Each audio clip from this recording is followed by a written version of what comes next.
थोड़ी ही देर बाद ट्रेन की मंजिल आ गई, क्योंकि उसे तो यहीं तक पहुंचना था, इसलिए उसे यहीं रुकना था और मानसी को भी यहीं पहुंचना था। बाकी इन दोनों लोगों की मंजिल का कोई ठिकाना नहीं था और कहाँ जाना है ये भी पता नहीं था।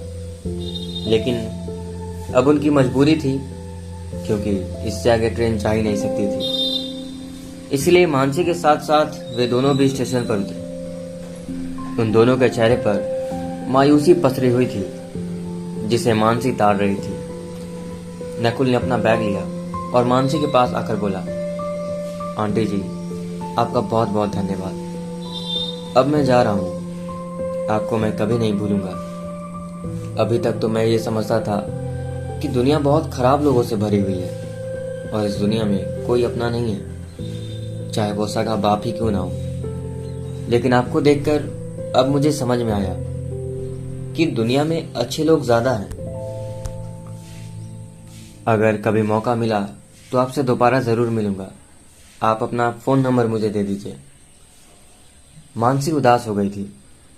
इतनी देर के सफर में उनके बीच में जो स्नेह का बंधन बंध गया, वही अब तीनों लोगों के दिल के कसक दे रहा था। मानसी ने कहा, तुम्हारा अभी कोई ठिकाना नहीं है, ऐसे में तुम कहाँ जाओगे? तुम मेरे साथ चलो, तुम्हारा कोई ना कोई इंतजाम मैं करवा दूंगी। नहीं नहीं आंटी, वैसे भी आपको बहुत तकलीफ दी है मैंने। ऐसा कहकर नकुल चलने का उपक्रम करने लगा। तिरछी आंखों से उसने प्रत्योषा की ओर देखा, जो सकपकाई सी खड़ी थी। उसे यही नहीं पता था कि क्या करना है और कहाँ जाना है। अब वह तेज कदमों से स्टेशन के बाहर टैक्सी स्टैंड पर जाने लगा। मानसी वहीं बेंच पर बैठ गई। उसने पहले फोन कर दिया था। उसका ड्राइवर कार लेकर आ गया। वो मानसी के पास आया और उसका सामान उठाकर कार की तरफ ले जाने लगा। मानसी ड्राइवर के पीछे चल दी। अब प्रत्युषा को होश आया। उसने देखा कि नकुल जा रहा है तो वो उसके पीछे दौड़ी और जोर से चिल्लाकर बोली, ओए, धीरे नहीं चल सकते क्या? दिखता नहीं मैं पीछे आ रही हूं? थक गई हूं इतना तेज, मैं नहीं चल सकती। नकुल ने मुड़कर जवाब दिया, तुम्हारा ठेका नहीं लिया हमने, तुम्हारी मर्जी। वहां जो जहां तुम्हारा मर्जी करे वहीं जाओ। अब हमारे रास्ते अलग अलग हैं। मैंने तुम्हारा बहुत साथ दे दिया, अब मेरा पीछा छोड़ो और मुझे चैन से रहने दो। सच में तुमको मुझसे कोई मतलब नहीं और तुम मुझसे पीछा छुड़ाना चाहते हो? प्रत्युषा ने गंभीर आवाज में पूछा। हाँ, मैं सच में तुमसे पीछा छुड़ाना चाहता हूँ। यह कहकर नकुल आगे चल दिया। उसने पीछे घूमकर नहीं देखा। प्रत्युषा को नकुल से यह उम्मीद नहीं थी। वो वहीं की वहीं खड़ी रह गई और उसकी आंखों में तेजी से आंसू भरने लगे। मानसी ये सारा तमाशा देख रही थी। शायद उसे यही उम्मीद थी। मानसी ने उसके पास आकर कहा, बेटी, तुम मेरे साथ चलो और बिल्कुल भी फिक्र मत करो। अगर तुम्हें मुझ पर भरोसा है तो। जिस इंसान से कोई उम्मीद लगाए और वो इंसान उस उम्मीद को तोड़ दे तो फिर गुस्से का कोई छोर नहीं रहता। प्रत्युषा के मन को ठोस लगी तो वो गुस्से में मानसी के पास चली गई और कार में बैठ गई। कार का दरवाजा बंद हुआ और कार अपने सफर के लिए रवाना हुई। नकुल के पास से गुजरते हुए मानसी ने हाथ हिलाया और नकुल के सामने से कार लेकर निकल गई। नकुल को ये उम्मीद नहीं थी। उसने तो अपनी ऊंची हाँकी थी, अपना आत्मसम्मान बचाया था, लेकिन ऐसी पोजीशन के बारे में उसने नहीं सोचा था।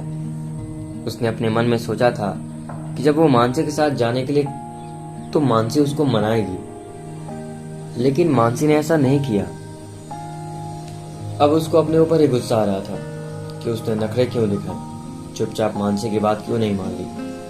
अब उसका दिल रो रहा था और वो सोच रहा था कि अब वो कहाँ धक्के खाता फिरेगा। जो होना था वो तो हो चुका। एक बार मौका मिला था, वो तो गवा दिया मैंने। चलो कोई बात नहीं। अब वो पता करके किसी अच्छे होटल में रुकने की सोच रहा था। उधर मानसी की कार थोड़ा सा ही आगे जा पाई थी कि प्रत्युषा ने कहा, आंटी आंटी जरा कार को रुकवाइए। मानसी ने प्रत्युषा की ओर प्रश्नवाचक निगाहों से देखा और पूछा, क्या हुआ बेटा?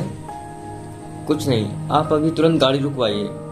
मानसी ने ड्राइवर से कहा, भैया गाड़ी रोक दो। जैसे ही गाड़ी रुकी, प्रत्युषा दरवाजा खोलकर निकली और वापस तेज कदमों से लौट कर जाने लगी। अभी वो थोड़ा ही चली थी कि उसे नकुल आता हुआ दिखाई दिया। वो तेजी से नकुल के पास आई। उसने नकुल का हाथ पकड़ा और बोली, चुपचाप मेरे साथ चलो, कोई नखरा नहीं दिखाना है। अब ज्यादा नखरे दिखाए तो मुझसे बुरा कोई नहीं होगा, समझे?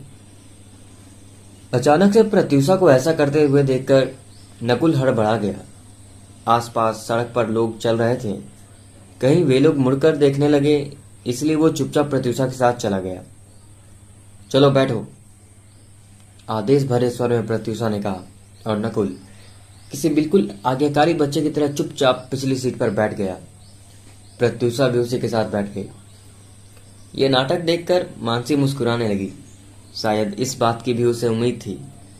शायद ये भी मालूम था कि कुछ ऐसा ही होगा, इसलिए उसने नकुल को ज्यादा नहीं मनाया था। और अब तो पूरा सिद्ध हो चुका था कि ये दोनों पक्के नौटंकीबाज हैं। कार अब फिर से सड़क पर दौड़ने लगी। काफी देर तक सड़क पर दौड़ने के बाद गाड़ी शहर के बाहर के एरिया में आ गई। अब ये ड्राइवर गाड़ी को कहाँ लिए जा रहा है? प्रत्युषा मन ही मन सोच रही थी, लेकिन सड़क के किनारे खड़े हुए हरे भरे पेड़ों के दूर क्षितिज में बिखरे हुए हरियाली से ढके पर्वतों को देखकर उसे बहुत सुकून मिल रहा था। थोड़ी देर के बाद वे लोग एक आलीशान बंगले के सामने थे। वहां आसपास और भी खूबसूरत बंगले बने हुए थे। काफी दूर से देखने पर हरी भरी पर्वतमाला की गोद में ये बंगले गुलदस्ते की तरह मालूम पड़ रहे थे। बंगले की सुंदरता देखकर प्रत्युषा का मन मोर नाच उठा। मानसी उतरकर खड़ी हो गई और प्रत्युषा व नकुल से कहा, आओ बच्चों, तुम्हारा स्वागत है, चलो। दोनों आज्ञाकारी बच्चों के समान उतरकर उसके पीछे पीछे चल दिए। ड्राइवर ने मानसी का सामान ले जाकर अंदर रखवा दिया। अंदर जाकर मानवी ने दोनों को ड्राइंग रूम में बिठाया और उसने कहा, तुम बैठो, मैं अभी आती हूं। मानसी अंदर चली गई और दोनों वहां बैठे हुए हैरान नजरों से चारों तरफ देखने लगे। तभी वहां एक मेड आई। उसके हाथों में ट्रे थी। उसने दोनों को पानी का गिलास दिया। दोनों ने पानी पीकर गिलास मेज पर रख दिए थे कि मानसी अंदर आ गई।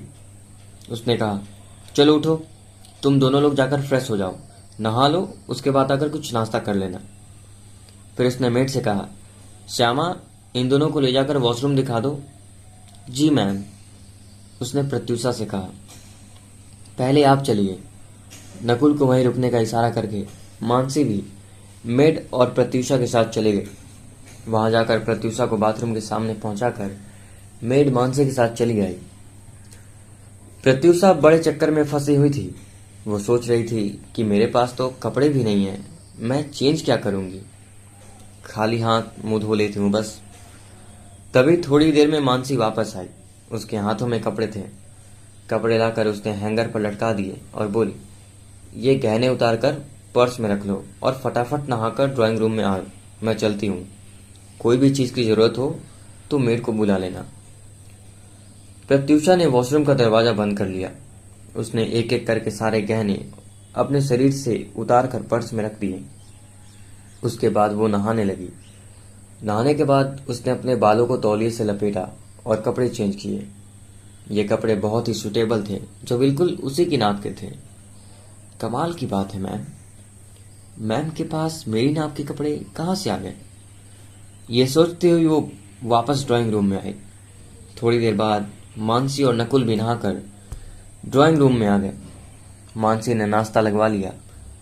अब जाकर तीनों को आराम मिली थी। तीनों ने नाश्ता किया। उसके बाद मानसी बोली, चलो मैं तुम दोनों को तुम्हारा रूम दिखा दूं, आराम कर लो, उसके बाद मिलते हैं और सोचते हैं कि अब क्या करना है। ओके आंटी, प्रत्युषा और नकुल ने कहा और मानसी ने उन्हें उनके रूम दिखवा दिए। अब आगे क्या होगा ये जानने के लिए हमारे साथ बने रहिए इस स्टोरी के पार्ट में। धन्यवाद।